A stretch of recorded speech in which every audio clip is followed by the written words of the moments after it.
All right, folks, this is going to be our last topic of the night before we get out of here and enjoy the rest of our Sunday and, spend some time with our families. The last topic is Ohio Senate Bill, what was it, 215, which made Ohio the 23rd state a permitless carry state. That meant that getting your CHL now became optional. I always say get your CHL because, oh, I'm sorry, if you don't know what CHL is, it's concealed handgun license. Um, Everybody wants to call it a CCW, but CCW is very vague. So in the state of Ohio, it's a concealed handgun license. Um, so with this being optional, it kind of disturbed me when I heard that it was going in, not only from a business standpoint, but as from a concerned citizen standpoint as well, because it basically says if you're 21 with no felonies, you can carry a gun no matter what and don't ever have to have any training. That is a little bit concerning to me. But on the other hand,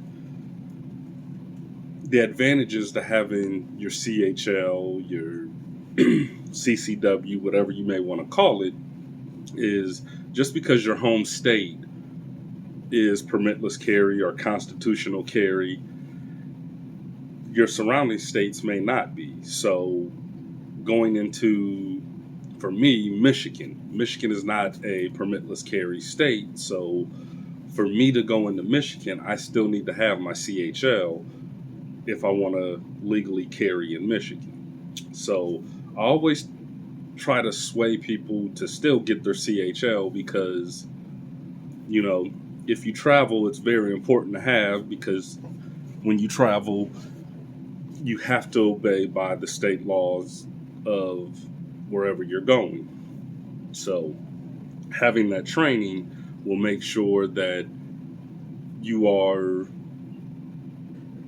justified in carrying your firearm. Also, um, what this did was to we had a duty to inform law enforcement when we were carrying with our CHL. This eliminates that. So in the state of Ohio, if you have your CHL, when they run your license plate in a traffic stop, it will come up saying that, you have your CHL and the officers will approach your car a little differently. Sorry. Um, so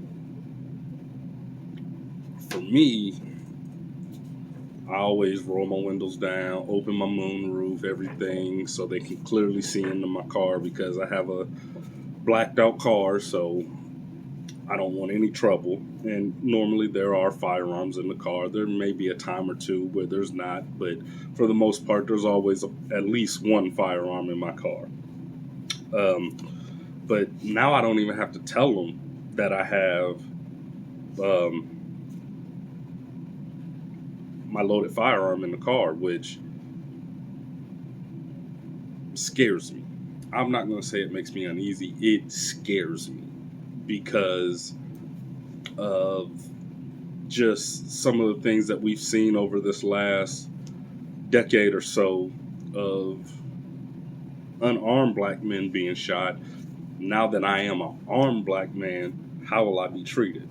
Not saying that all cops are bad because I have family that are police officers. I'm not even going to call them cops. I have family that is in the law enforcement field and I love them.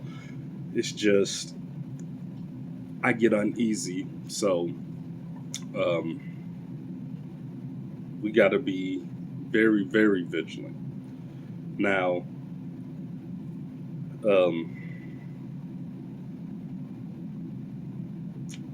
one of the biggest things if you don't live in Ohio and you come to Ohio, you don't have to be a resident to have permitless carry.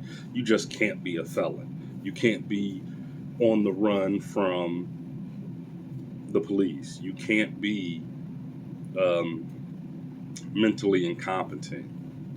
You can't be on drugs. You can't be intoxicated from alcohol. None of that stuff. You have to be still within good standings of all the laws. This does not change where you can carry your gun either. Now, with a permitless carry, the one big thing people don't realize, you cannot, I repeat, not go into a school zone with your loaded firearm. If you do, it's a felony. As a CHL holder, I can go through a school zone as long as I don't go onto school property with a loaded firearm that's not secured in my vehicle or anything like that. It's not a felony. But as soon as you go into that flashing 20 mile an hour section, if you get pulled over or if you get stopped while walking and you have a loaded firearm on you, it is a felony. So there's ups and downs to having the CHL. Like I said, the identifying markers on your license plate is kind of a bummer because when they first started it, it didn't even come up as you had your CHL. It came up as an active warrant. So cops automatically came to your car with guns in hand. Now, not knowing who's carrying a firearm at all, what's to say cops don't come more frequently with guns in hands because they don't know. And for the most part, we're law-abiding citizens. We all are. But we have a handful of people who, may be carrying a weapon under disability, which means they have a felony and they still carry a gun. That is what they consider, not disgetter, being under a weapons disability, which that is another topic that we'll get into, where I feel that nonviolent offenders should be able to get their firearms rights back. But like I said, that's at a later time. And I actually have some guests lined up that we're going to discuss that with. So just if you decide to carry permitless, be careful. I'm here to educate as well as train anybody.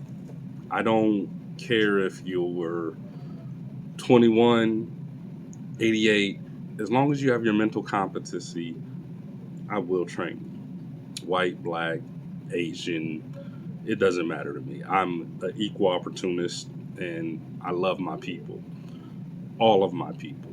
All my brothers and sisters. So, with that being said, I don't want to beat a dead horse, but just be careful. Why not spend the $60 to $200 if you have it to just go get your permit and brush up on some gun handling and some gun safety skills before deciding to strap up and just carry that gun? When was the last time you cleaned your gun? Most people don't even realize that you should, whether it's fired or not, clean your gun once a month because it does attract dust. It does need oiled. It needs so much stuff, and people don't realize this, but they're quick to throw a gun on their hip and walk outside, and they don't know anything about that firearm. So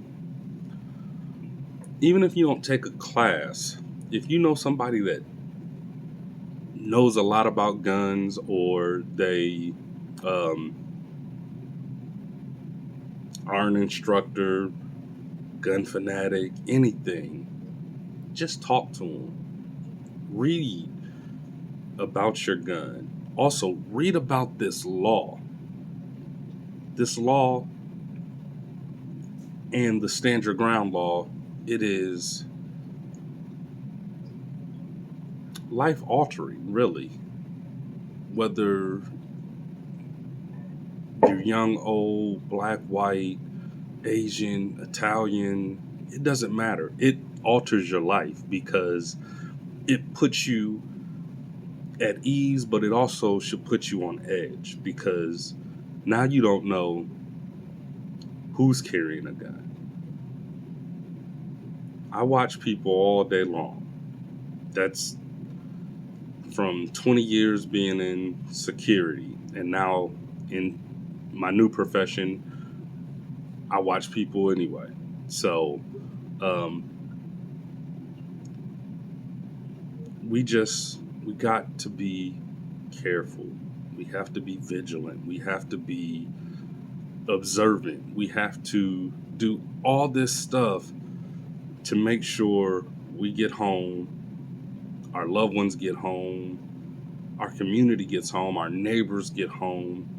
You know, even somebody you may not know may be put in harm's way because somebody is unlawfully carrying a firearm.